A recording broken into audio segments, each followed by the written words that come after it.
Children should get exercise. There are recommendations for healthy adults and then adults that are trying to lose weight.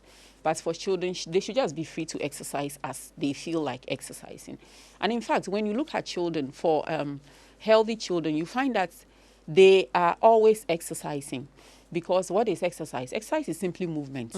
So children, when you get to the toddler ages, they find it so hard to sit. We basically have to force them to sleep. So to sit, sorry, I mean. So they are always exercising because exercise is just movement.